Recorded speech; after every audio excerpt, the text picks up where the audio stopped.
So I'm going to talk about the research I've been doing, as Lisette was saying. For the past basically 5 years, I've been researching what you can understand about people from their internet behavior, from the Google searches they make, and kind of the weirdnesses of people, the lies of people. But I'm going to start with a story that doesn't have anything to do with my research. It doesn't have anything to do with the internet. It doesn't have anything to do with people. It's a story about horses. But it's a story that tells some of the principles that I want to get across about data science, which is really the field of research I'm in. So this is American Pharoah. How many people have heard of American Pharoah? Okay. So American Pharoah in 2017, he became the first horse in 37 years to win the Triple Crown. That's like the biggest honor in racing, to win the Triple Crown. And nobody had done it for many decades. But when American Pharoah was 1 year old, nobody thought that American Pharoah was a special horse. There didn't seem to be anything remarkable about American Pharoah, nothing that stood out, nothing that said, this is a horse that's going to win the Triple Crown. Nobody saw anything in American Pharoah except for one guy, Jeff Sater. So Jeff Sater's an interesting guy. He has 3 degrees from Harvard University. And when he was 27 years old, he had a job at a bank, Citibank in New York City. And he was working at Citibank one day after work. He was wearing a suit, as people in banks do. And he looks at himself in the mirror in this 3-piece suit, and he says, it's not me. I'm not meant to wear a suit. I'm not meant to work at a bank. I'm living somebody else's dream. I'm not living my own dream. And he walked into his boss the next day and quit his job at Citibank and said, I want to be in the woods. I really like the country. I like horses. So he moved to rural Pennsylvania. And he decided he was going to devote his life. He was going to try to figure out if he could predict racehorsing success. And he decided early on how he was going to do it. He was going to try to predict racehorsing success using data. So do people know the book Moneyball, or the movie Moneyball? So Moneyball explains how baseball teams did this, starting with the Oakland A's. But this was kind of before Moneyball even came out, that Jeff Sater had this idea of using data analytics to predict horse racing success. So he started doing all these things to figure out if he could figure out which horses would be great using data analytics. And I actually flew down to Florida to meet with him because I found his story so interesting and explained some of the things he did. So one of the first things he did, he measured the size of horse nostrils.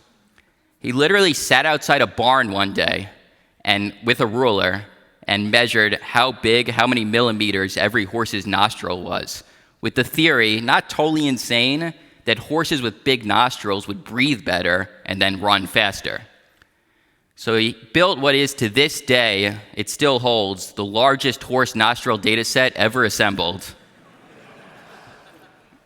And he put this horse nostril data set in an Excel spreadsheet, then added to that how fast every horse eventually ran, how many races he won, how much money he or she earned. And he found out that horse nostril size didn't work. It does not predict racehorsing success. So he tried another thing. This one makes also, I think, maybe even more sense. He measured the volume of the muscles in the legs of horses. Pretty sensible theory. Okay, horses that have big, wide muscles would have more fast twitch muscle. They'd be able to run faster. So he had his tape measure outside a barn, measured around every horse. These are how big their legs were. Put this in an Excel spreadsheet, correlate that with the data he had on how the horses eventually performed, how many races they won, how much money they earned. He found that volume of fast twitch muscles, volume of legs, it does not work. It did not predict horse racing success. He's a little bit of an eccentric guy, a very interesting, creative guy, but he's out there. So he once came up with an idea. I went down to Florida. When I was in Florida, I tried to get him to explain to me this idea, and it made no sense to me. I couldn't understand. But he measured how big the horses' defecations were, how big their poop was.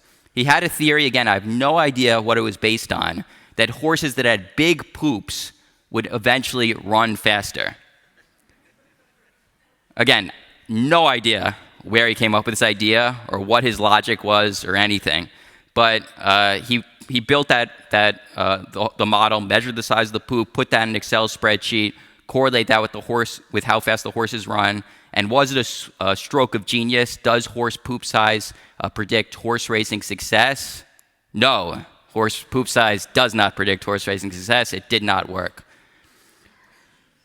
So 20 years into Jeff Sater's project, literally 20 years into Jeff Sater's project, he had absolutely nothing to show for his work. He had earned no money. He didn't have any work to do. He didn't find anything to predict horse racing success. I think he was pretty close to bankruptcy, and his wife may have been close to leaving him at this point. His project was a total failure. When he came up with a new idea, he worked with scientists at the University of Pennsylvania, and together they built the world's first EKG to measure the internal organs of horses, to measure how big all their internal organs are, including their hearts, including all the chambers of their hearts, including the left ventricle in their heart. So he put this with his EKG that he had built, the world's first EKG to measure the internal organs of horses. He put this into his Excel spreadsheet, correlated that with his data on how fast the horse eventually ran, how many races they won, and he found that the size of left ventricles, it works. Major predictor of horse racing success. So horses with big left ventricles just run much faster than everybody else. Which brings us back to American Pharoah when he was 1 year old. So this is a card he showed me. He keeps a card on all the horses that he has ever predicted. And he had a card, basically all the data he's collected on all the horses, all the data he's collected on American Pharoah. This is his card on American Pharoah. The height, 56th percentile. That basically says better than 56% of horses, slightly above average, nothing particularly remarkable. Weight, 61st percentile, better than average, but nothing all that remarkable. Pedigree, that's how good the parents and siblings and grandparents were. That's traditionally what horse analysts have used to try to predict horse racing success. 70th percentile, good, but not all that remarkable. So this is what everybody else knew about American Pharoah and how they built their models and why they thought American Pharoah was an average or slightly above average horse. Jeff Sater also knew the size of American Pharoah's internal organs, including his chambers of his heart, including the left ventricle, and he knew that American Pharoah's left ventricle was 99.61st percentile. In fact, pretty much every other horse that has a left ventricle that big, they're sick, and they like everything else is tiny, and they just have an enlarged left ventricle. But American Pharoah, everything was big, and the left ventricle is enormous. So Jeff Sater, based on his data analytics, said, okay, American Pharoah, this isn't a once-in-a-year horse. This isn't a once-in-10-year horse. This is a once-in-a-generation horse.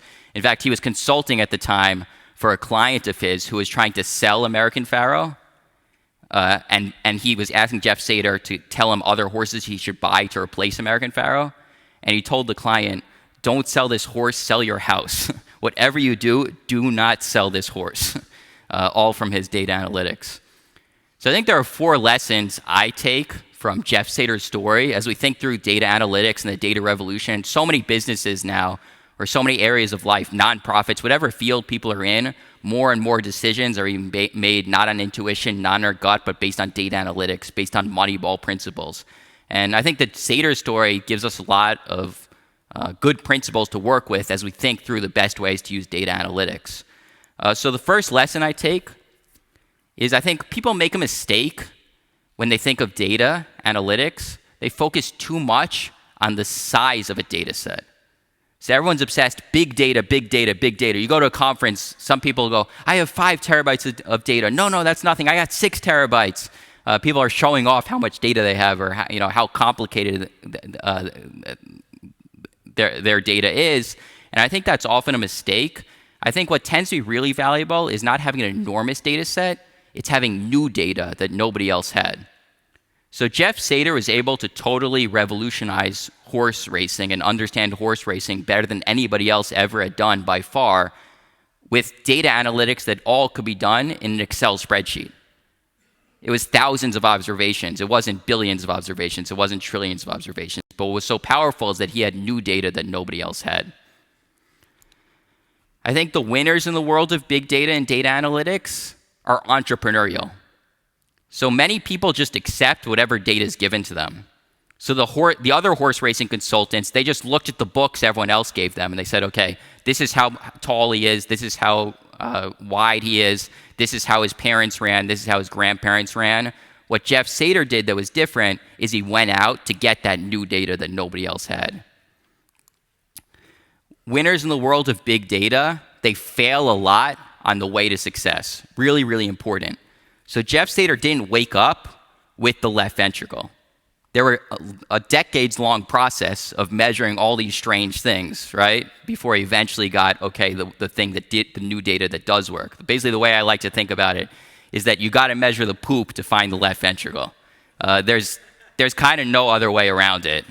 There's a lot of failure on your way to success, and that's, I think, really important if you're running a data science team or a data analytics team to kind of give your team the space to try things out that don't work. Even many things over and over again that don't work, because otherwise you're never going to get that big win. But I think most exciting is that there are left ventricles out there. So that's why I'm so excited about data analytics and try to convince everybody to get into data science, or convince everybody in their company hire data scientists, or get more people who know how to analyze data. Because there really are things that if you know them about your customers or your industry, your model's just 1,000 times better than everybody else's. So I try to kind of leave people with maybe the provocative question: what are the left ventricles waiting to be found in your industry, and how are you going to find them? All right, but generally, I think pretty much most people here, you guys don't study horses, as far as I know. Maybe a few people do, but you guys study human beings. And when you study human beings, you have to keep in mind that people, most human beings, pretty much all human beings, everybody lies. So this is kind of the theme of my work, the research that I've done.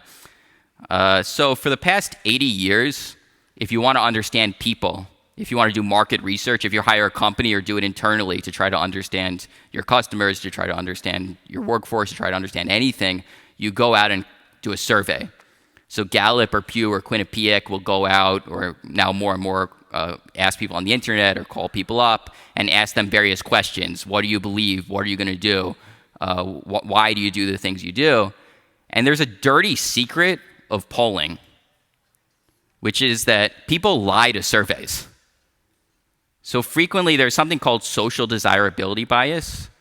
People don't say what they're really thinking or really want or really going to do. They say what they think is going to impress the person asking them.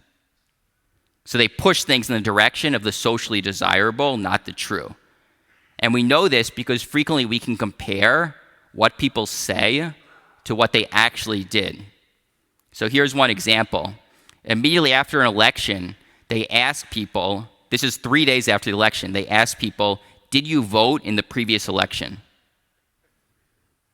And what do you think people want to say? Yes, of course. Nobody wants to say I was too lazy to, vote against a demagogue like Donald Trump, but or whoever you're supposed to vote for. And so everybody wants to tell people that they voted. So you can compare this to actual administrative records, who actually went. There's data on actually who goes and shows up and actually votes in an election. And I find this staggering.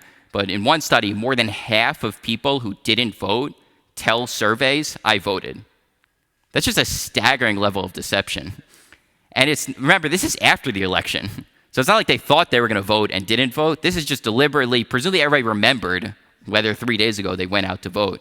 They just didn't want to say that they didn't vote. So that's a pretty staggering level of deception. Or an example I like a little more, maybe spice up, get us going since it's early in the morning, make your coffee breaks a little more interesting. Research on sexual behavior. This is data from the General Social Survey, a really prestigious survey out of the University of Chicago. They ask everybody every year about their sexual behavior. And they ask American women, they ask heterosexual, whether they're homosexual or heterosexual, how frequently they have sex and whether they use a condom in the sexual encounter. So American heterosexual women in the United States, they say they average sex once a week, and they use a condom 20% of the time. You do the math, heterosexual women are reporting 1.1 billion condoms every year in heterosexual sexual encounters. That's what women say. If you ask the exact same question, but you ask men, they basically report more sex. So they say they're basically having more sex, so much more sex that they're using 1.6 billion condoms every year in heterosexual sexual encounters, heterosexual men, heterosexual women. Does everybody see those two numbers, by definition, have to be the same? Like, there are a certain number of condoms used every year in heterosexual sexual encounters. So we know somebody here is not telling the truth, man or woman. I think about how frequently they're having sex, not just the safe sex component, how frequently they're having sex. So we know just by this number, because they have to, by definition, be the same, that there's somebody lying, somebody not telling the truth about their sexual behavior. So I went out. Actually, Nielsen is a huge company, and they actually collect data on every condom sold every year in the United States. So we can see who's telling the truth, men or women. And Nielsen told me that in the United States, every year, 600 million condoms are sold. So basically now, everybody's lying about sex, men just more than women. And that's social desirability bias, that people in our sex-obsessed culture, people feel a need to either lie to themselves or lie directly to the survey to kind of exaggerate the frequency with which they're having sexual intercourse. All right, but we now have a new tool to study human beings, a revolutionary tool, a tool that I call it the most important data set ever collected on human beings. I think it's hard to really argue that, which is Google searches. So the remarkable thing about Google is that people are really, really honest on Google. So they tell things that they might not tell anybody else, that they might not tell their friends, their neighbors, surveys, their partners, their kids, their parents. They kind of open up their hearts, confess the truth to Google. I call it digital truth serum because everybody's so honest on Google, it gets people to open up in ways they wouldn't otherwise. And just to give you an idea, this might be a little small. I'm not sure if you can see it, but just to give you an idea, this is one person's search. This is using a slightly different data set of search behavior, but this shows how raw and open and honest search data is. This is basically one person going back and forth, anonymous person going back and forth in a small window of time between like basically hardcore gay porn and tests for whether he's gay, which is kind of interesting. And it's kind of amusing when you first see it, but it actually, when you see it, think about it more, it's actually a little sad and tragic, because it turns out like one of the very top searches immediately after gay porn, well, the top search immediately after gay porn is free gay porn, which isn't so surprising, but like right near the top is gay test, and these searches are most common in places where it's hard to be gay. And I think what you see here is really a tortured soul, that someone's really not comfortable with their sexuality and trying to find some way to kind of tell themselves or convince themselves that they're not really gay. And it's the type of thing, but it just shows the openness and the honesty and the rawness of this data that we can kind of see people suffering in ways that we wouldn't otherwise see. And again, over and over again, you see in the Google data that, and everybody, by the way, if you don't know, you can analyze anonymous and aggregate Google search data with a tool called Google Trends. You can just Google Trends literally when you go home. And you can see anonymous and aggregate any city, any part of the world, what people are searching for, when they're searching for. Really, really powerful tool to kind of know what's on people's minds, what's really on people's minds, even if they're not saying it. And when you analyze this data, you get basically a totally different view of human beings than you get from other sources. So for example, worldwide, there are more searches for porn than weather, or historically there are more searches for porn than weather, even though if you ask people in surveys, fewer than 20% of people admit they watch porn. So again, very hard to reconcile the surveys where fewer than 20% of people say they watch porn to Google searches where where porn searches worldwide historically have been more popular than weather. Actually, sometimes when I like to kind of analyze different countries when I visit them. And I was recently in the United Kingdom, and I was analyzing Google search trends on United Kingdom to kind of understand the country better, understand the people I was dealing with better. And I found that the United Kingdom, Great Britain, they're one of the only countries, they actually search weather more than porn, which...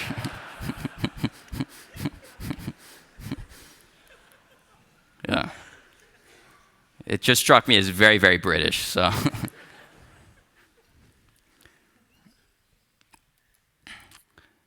But what we see when we analyze this data over and over again is that the Google data, because people are so honest, because they're kind of pouring their hearts out and saying things that they wouldn't otherwise say, and again, I really want to emphasize this data is all anonymous and aggregate, we get a better view of people than we do from surveys. So over and over again, myself and other scholars are finding that Google searches are more predictive than surveys of what people are going to do. So some examples. Who's going to turn out and vote in an election? I said with surveys, you can't really predict who's going to turn out to vote in an election because everybody says, you ask them, yeah, I'm going to vote, and then they don't vote. But Google searches weeks before an election, how to vote, where to vote, polling places, highly predictive of turnout rates in an area and much more predictive than surveys. Another example, a sad example, but an important example, and a lot more people are really starting to research this because I think it's really, really important. Suicide. Not surprising, but a lot of people turn to Google when they're thinking of committing suicide, when they're in real dark mental place. And scholars have found that these searches, how to commit suicide, suicidal, very predictive of suicide rates in an area and much more predictive than surveys asking, have you thought of suicide? So we really want to think as a society, how can we use this data to help people in deep, deep pain and many people who wouldn't otherwise talk about the type of pain they're in, wouldn't openly admit that they're in that pain, but due to Google. So I think a really important use case of this data that we're just starting to explore, and many, many scholars, and people have been emailing me constantly new ideas, ways they want to use this data to try to help prevent suicide, because I think it's an incredibly powerful use case. And I've actually been looking a little bit on using this data to understand what causes people to think of suicide. So we can actually look at the searches people make before they make a search for suicide. And I looked at this data, and I found that the number one reason that people search for suicide is a health problem. That's much more than a financial problem or relationship problem. Maybe not so surprising. But then I saw some maybe surprising health reasons that turned people to suicide. So this is one series of searches. Again, it's a little small, so you might not be able to read it. But this is a string of searches using an anonymized search string from a different search engine that got me down this path, where basically what you see in this search, you see from other searches, this person's a young woman, and basically she's just been diagnosed with herpes, the STD, and she's thinking of killing herself. And that kind of shocked me, because I'm like, herpes is not a disease that has major physical symptoms or long-term pain. I think the reason that maybe she was thinking of committing suicide was the stigma of the illness. And for young people, particularly, who are so confused how the world works, I think back to my own experience, how much paranoia I had as a young person, that it's not unimaginable that sometimes people kind of greet something that maybe 20 years, 30 years down the road, we hope she didn't go through with it. 30 years down the road, if you told her, she'd say, I was thinking of committing suicide over that? Like, that's ridiculous. But as a young person, I think the mind can go to a really paranoid place. So I got interested in this, and I found that this is one of the more common health conditions that is followed by a search for suicide, which really shocked me and really, I think, is kind of a problem in society and maybe one we want to deal with and one we wouldn't otherwise know except for this rich internet data. Because if you ask people in surveys, people aren't necessarily going to admit that they have herpes, that they're thinking of suicide, or that herpes is causing them to commit suicide. So I actually got a little bit obsessed with this topic, and I started looking, what's the most common other search that people who search herpes and suicide make? And I found the most common other search, celebrities with herpes. And this actually made sense. This is a common search of almost any illness. So a common search for depression, celebrities with depression, a common search for back pain, celebrities with back pain. And I think what it is people who have an illness, I've done this myself, you want to feel like, okay, there are other people out there who I admire and respect, who also have this illness and have also lived successful lives, and it's nothing to be ashamed of. So I looked what happens when you Google celebrities with herpes, knowing from this data that a common search to follow a herpes diagnosis is suicide. So I found that unlike with other diseases, so if you search celebrities with depression, you'll be greeted with a list of 20, 30 top-notch A-list celebrities. Many of your heroes, my heroes, I suffer from this. If you search just about any illness you can imagine, there are many celebrities who say they have this illness largely to fight stigma. On herpes, when I checked, if you search celebrities with herpes, the main things that came up were lists of celebrities accused of having herpes who vehemently deny it. So now I'm thinking, wait, there are young people greeted with a herpes diagnosis who want to commit suicide, are now searching for celebrities with the diagnosis, and are greeted with celebrities saying, no way, I would never have this illness, it's such a horrible illness. So kind of now, basically, my main goal in life is to get celebrities to say they have herpes. Which sounds a little ridiculous as a main goal in life and always makes people giggle. But I think when you go through the logic, I think it literally would save lives, many, many lives, and would be an important step that celebrities could take. And there have been, since I've talked about this, there have been people told me a couple of celebrities have done this just for this reason, and we should be thankful for them. They're not huge celebrities; they're kind of, I guess, D-list celebrities or whatever. But I think more should, and I hope more will, based on some of this data we're seeing. And these are just the types of things you can learn with just this unprecedented window into the human mind that we're not getting anywhere else.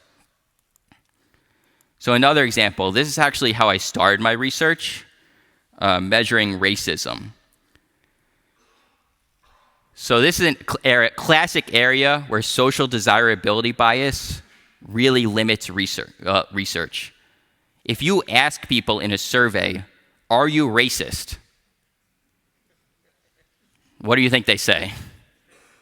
No, of course not. You got the wrong person, not in a million years. It's considered socially unacceptable to have racist attitudes, so people are not going to admit that they have racist attitudes. So when I first discovered Google Trends, one of the first things I did was I was exploring whether people would be more honest of their racism on Google. And I was shocked by how frequently people made explicitly racist searches on Google. So this is a map of the percent of Google searches that include the N-word. And it's not, I'll try to explain this without saying the word, but it's not the N-word. They're not typing THE space N space word. They're typing the actual word. And in the time period I looked at, so the first thing that shocked me, in the time period I looked at, I thought, okay, nobody's going to be making these searches. First of all, you have to remember, this was 2011 I started this research. Barack Obama had recently been elected president, and there was an idea in the United States that we were post-racial, that racism was a thing in the past. Now I think fewer people think that. But so I was kind of drinking the Kool-Aid and thinking, okay, racism was something that happened in the 1970s and 1980s, but this is 2011, 2012. Certainly not explicit racism like searching N-word. So I thought, okay, this would be a few searches. This would be 10 searches, 100 searches, 1,000 searches. In the time period I looked at, searches that include the N-word were as common as searches for Lakers, migraine, Daily Show, Economist. It wasn't a fringe search. Millions of Americans were making these searches, even though if you asked them, almost certainly they would all say they're not racist. So then I thought, okay, I know what's going on. They're searching for rap lyrics. If you listen to rap songs, they'll frequently use the N-word in rap songs. Well, it turns out the version in rap songs almost always ends with A, not ER. The version with A is a very, very different map, usually concentrated mostly among African Americans, it seems. But the version ER is very different. All right, so why are people searching N-word on Google? Well, 20% of these searches also include the word jokes, N-word jokes. And that's kind of the common theme of these searches. People looking for disparaging, derogatory entertainment featuring African Americans. When were these searches the highest? By far, the week when these were the highest, November 2008, when Barack Obama was first elected president, skyrocketed in searches for N-word jokes. So on television, everybody was going on and on. Whatever they thought about the result of the election, whether they were Obama fans or they wanted a Republican to win, everybody at least said that it was a good thing that the United States had elected an African-American president. But on Google, the N-word was being searched more than any time in its history. So real disconnect between what people are saying and what people are searching. All right, the other thing that shocked me about this graph was the location of the searches. So on this chart, darker red means higher volume of searches, lower red, lighter red towards white means lower volume of searches. Also, one important point of clarification, this is the percent of Google searches that include the term. So it's not artificially higher in places with bigger populations or places that use Google more. It's controls for the percent of Google searches. So location. If you had asked me, where is racism highest in the United States? Where is racism high in the United States? I would have said it is almost exclusively concentrated in the South. So America fought a civil war, famously, because the South wanted slavery and the North opposed slavery. That's a slight oversimplification of the Civil War, but that was a theme of the Civil War. And Jim Crow laws were famously common in the South. We usually divide the United States, if we want to think of on a racism dimension, into North versus South. And you do see that many parts of the map that are the highest, that are the darkest red, include areas of the South, whether it's southern Louisiana or southern Mississippi. Definitely parts of the South are among the highest. But right up there are other parts of the North, whether upstate New York, very high, western Pennsylvania, eastern Ohio. So if you have to divide the country in the United States based on racism, based on my analysis of Google search, I would say the proper division now of racism is not North versus South, it's East versus West. Everyone sees it gets a little lighter as you get to the western part of the United States. And of course, data is never perfect. It's not like you see this map and it's just like half the country's dark red and half the country's lighter. There's obviously a lot of noise in data and a lot of other stuff going on. But definitely, I think, much darker in the eastern part of the United States. So I wrote this research up, and I said this is a new measure of racism. And some people found it interesting, some people found it less interesting.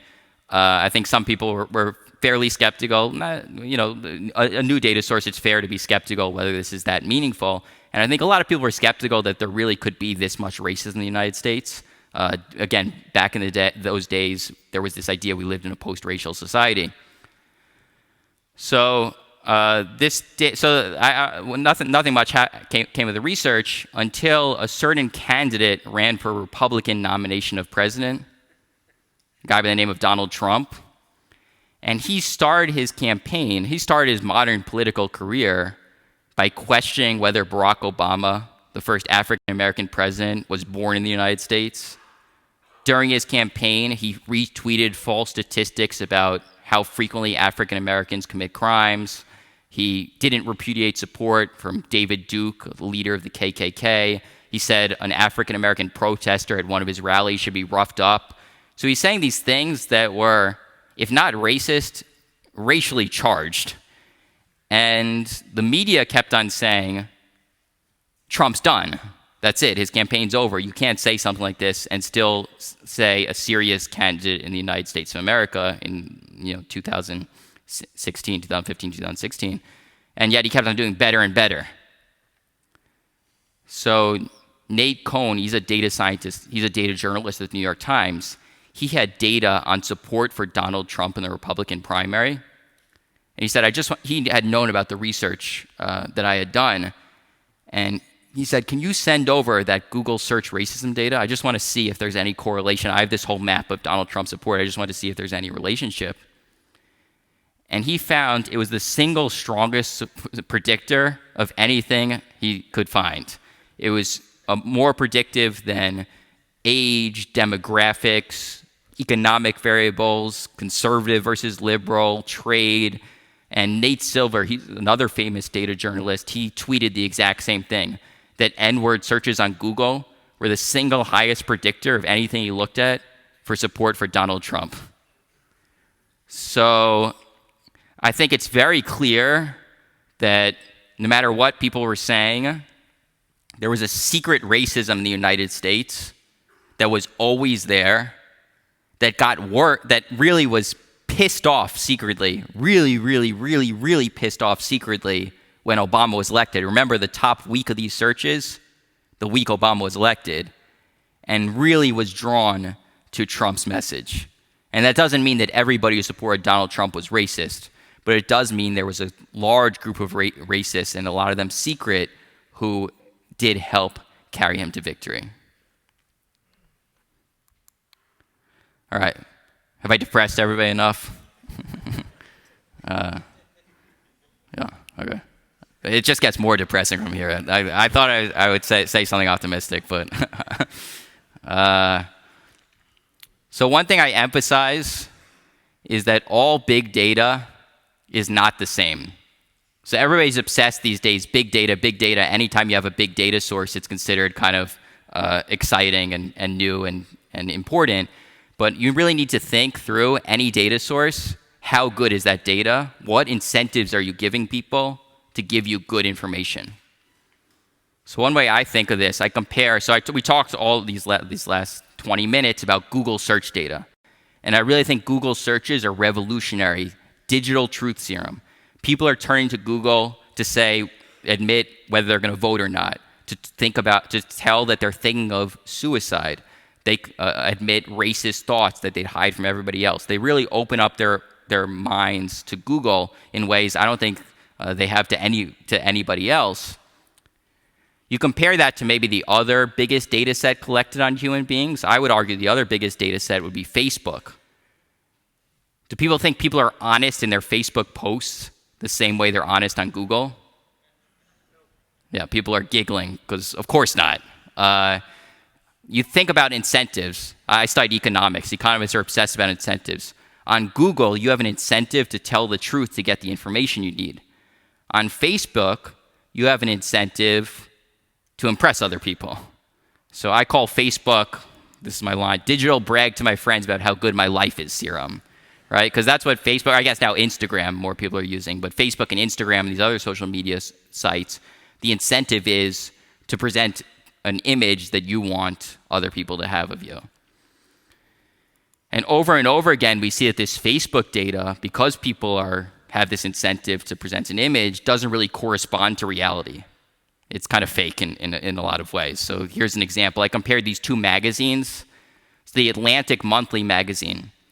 That's like a serious, intellectual, highbrow magazine. It has poetry and philosophy and political theory and, I don't know, stuff like that. Then compare that to National Enquirer. That's a lowbrow, celebrity, gossipy magazine. That's going to tell you what celebrity's cheating on their wife or husband, or who's put on weight, or various conspiracy theories. So the Atlantic Monthly, highbrow, the National Enquirer, lowbrow, celebrity gossip.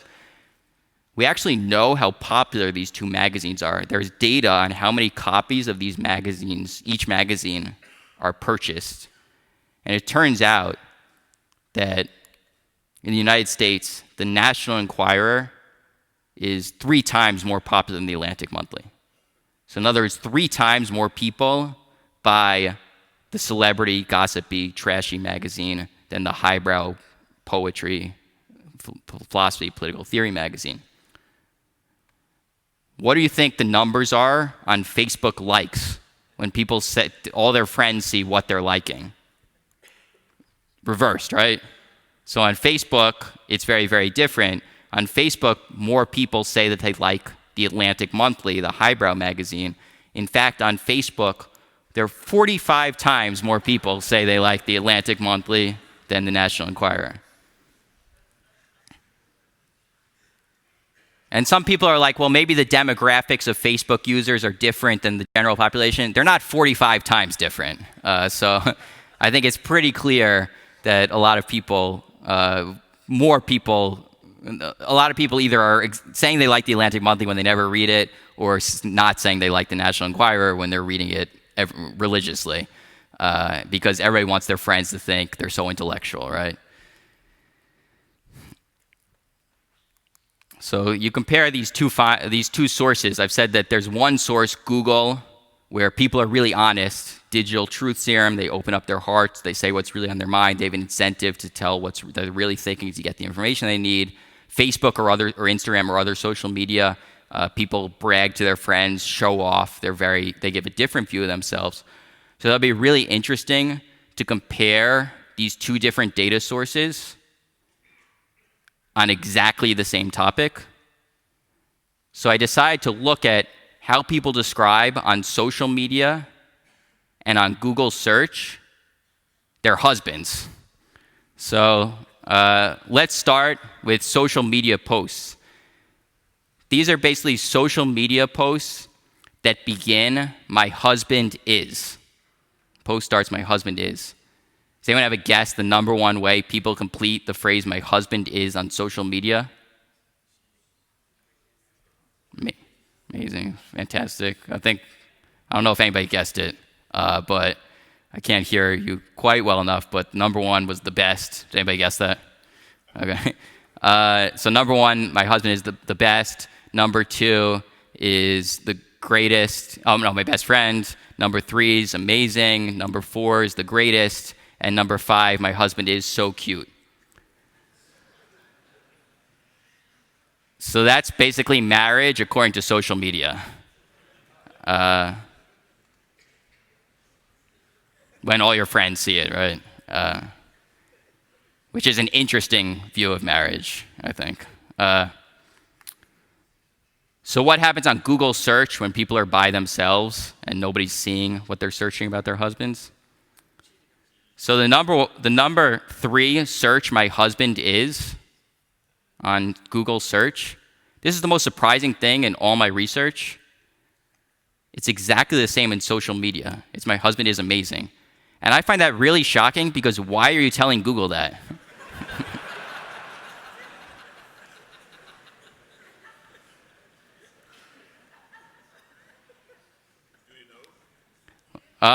I do not know that. I have heard some theories that one person said maybe the men themselves are searching it just to see what comes up in case their wives search it. I don't know. But actually, one of the more surprising things about Google searches in general, so we use Google searches to get information. So a lot of Google searches for information make perfect sense. We understand why someone would search weather. We understand why someone would search recipe for apple pie. We understand why someone would search for the score in a game last night. Okay, they're looking for information, they're going to Google. But in fairly large numbers, people type complete sentences into Google when it's not clear, again, what they're hoping to get. So they type things like, "I hate my boss," or "I'm feeling sad," or "I'm drunk." Or sometimes "I'm drunk" with multiple U's. And again, not totally clear in these situations why people are making these searches. I have actually 2 theories. I think one reason is people are looking for message boards with other people in the same situation so that they can relate to them. So for example, like a couple weeks ago, I went to a party and I said something really stupid at the party. And I was also drunk, so when I came home, the first thing I did was Googled "I'm drunk." And then after that, I said something stupid at a party. Which, like, again, why am I telling Google that? Well, I think what I was looking for was message boards of people just saying stupid things they said, and then I'm like, oh, okay, fine. I'm not the biggest idiot on the planet. Other people have been in this place before. So I think there is a lot of that in many of these searches. People looking for message boards that come up that kind of you can that allow you to relate to other people.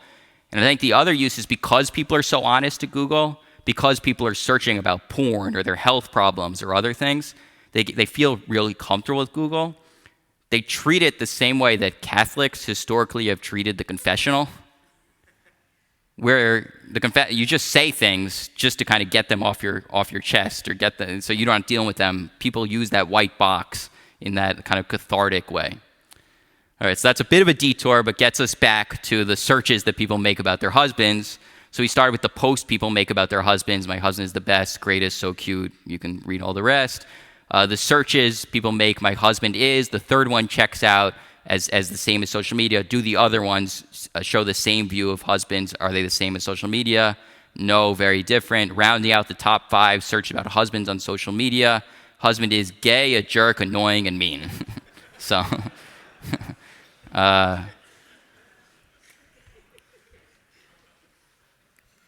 very different view of marriage, social media and search. I don't really like that first one, gay. It kind of seems a little homophobic. Obviously nothing wrong with being gay, but it actually is another, this data is so rich and powerful. So I looked in the United States. There are huge differences in the number of people who say they're gay in different parts of the United States, largely based on how accepted homosexuality is in those areas. So a lot more men say they're gay in California and New York and places where it's comparatively easy to be gay than in places like Mississippi or South Carolina or Tennessee where gay men and gay women may face intolerance. So there are kind of 2 reasons, if you think about it, why there might be more openly gay men in a place like California than Mississippi. So the first is that people move. Gay men born in Mississippi are going to move to California to kind of find a more welcoming environment. The second one is that they're in the closet. So one way to look at this is you can look at porn searches, which isn't perfect, but what % of porn searches are for gay porn in different parts of the United States? And when I looked at this, and I think also Pornhub has done a map as well, you do see that there's higher % of gay porn in places where it's easy to be gay, but it's much smaller difference than the openly gay population. So that does suggest clearly that many men in places where it's hard to be gay are not openly gay, they're in the closet. And then the number one question that women have and statement that women have about their husbands is my husband gay? And last time I checked, 21 of the 25 states where this question was the highest is places where tolerance towards homosexuality was below average. So in other words, these searches, is my husband gay, are concentrated in Mississippi, in Tennessee, in South Carolina, in the places where it's hard to be gay, where the data does suggest that there are indeed some men in the closet. So again, I just think it's kind of wild. It's like just wild how much information there is about people in this data that you'd really never otherwise guess. Kind of just seeing into the minds of people, gay men in the closet, women married to gay men, and how they respond to it. And I do hope that more and more researchers are going to use these data not just to find amusing facts like this, but really to help people. And I'm excited about what people are doing on suicide and mental health and all these areas, because I do think we're just living through kind of a social science revolution where we have these new methods, these enormous data sets where people are kind of confessing their real problems and real desires and real secrets in ways we've never before known. And I am hopeful.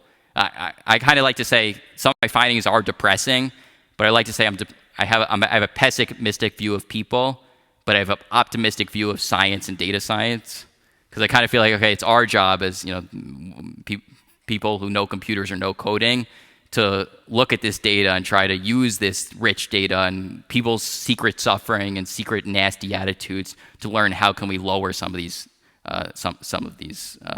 problems. So I think I'm pretty much out of time. So thank you very much. Before you go, Seth, before you go, There's one thing that I would actually like to ask Seth to speak on, because when I was interviewing him to write the introduction for this talk, I said, so what do we do as people? And your answer was really beautiful, and I think that that might be a great way to end this session and to send us out into the day. Because you said something about Barack Obama when he was trying to produce empathy, or when he created empathy. You said that during one of his talks, and I thought that this was really beautiful, so let's end with this. Okay, I'll tell... I have a slide for that. I didn't know. Oh, exciting. I have all these slides. I never know how I'm going to fit, so I have about 20 more slides that I didn't get to. But this was how I was going to close it when I didn't know we had more time. So this is a Google search, kill Muslims. So I was doing work with Evan Soltas. He was then at Princeton University. Now he's at MIT University, and he tipped me off. He also got interested in Google search data, and he emailed me. He said, Seth, a lot of people Google make really nasty searches about Muslims. They search things like kill Muslims, or I hate Muslims, or Muslims must die. Like really, really sad searches. Again, a lot of Google searches, they're not looking for information, they're just kind of pouring their minds out, or their angry minds. And one thing I have to emphasize, some of these searches, a small percent of them, are curiosity. So I searched kill Muslims once Evan Soltas told me about this, because I wanted to see what came up, and I don't think I had violent attitudes towards Muslims, have violent attitudes towards Muslims. I think that's a small percent of searches, and the patterns are still real. So the first thing we did is we analyzed this data. We said, okay, we have all this data. Can it predict hate crimes against Muslims?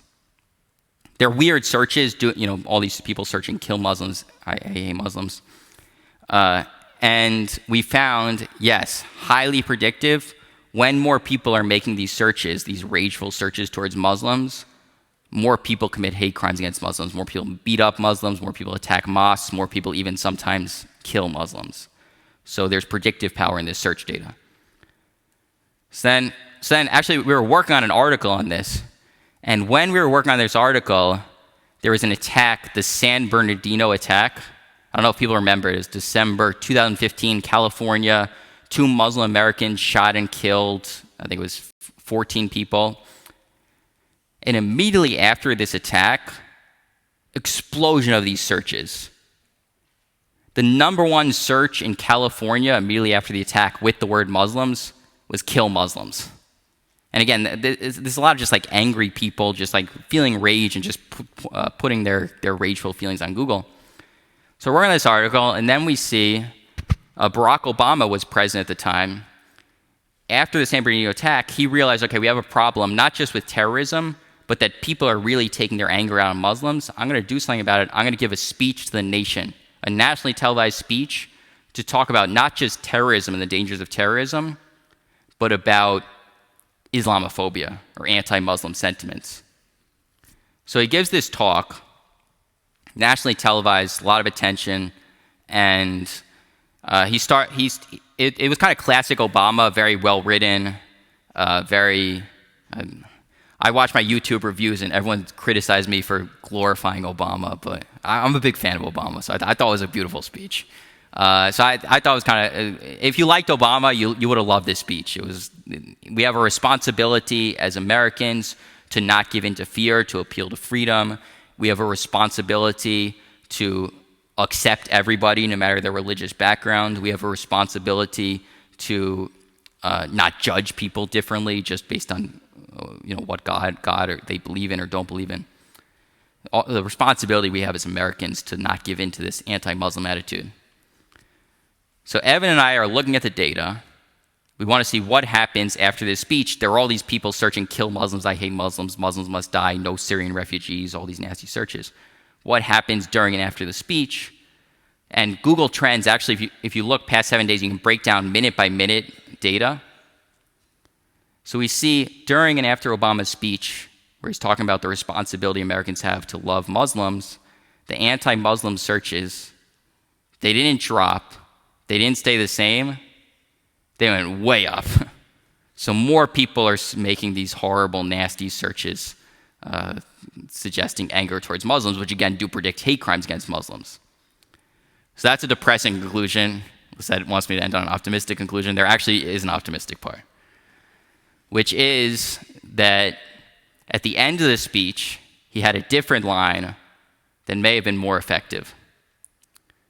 He said, "We have to remember that Muslim Americans are our friends and neighbors, they're our sports heroes, and they're the men and women who will die for our country." Seconds after Obama gives this line, huge rise in searches, Muslim athletes, Muslim soldiers. In fact, for the first time in many years, the top descriptor on Google of Muslims was not Muslim terrorists or Muslim extremists. It was Muslim athletes followed by Muslim soldiers, and they kept the top spot for many days afterwards. And you see all around Google, all around social media, people are tweeting, even young men, people most at risk of anti-Muslim attitudes. Muhammad Ali's Muslim?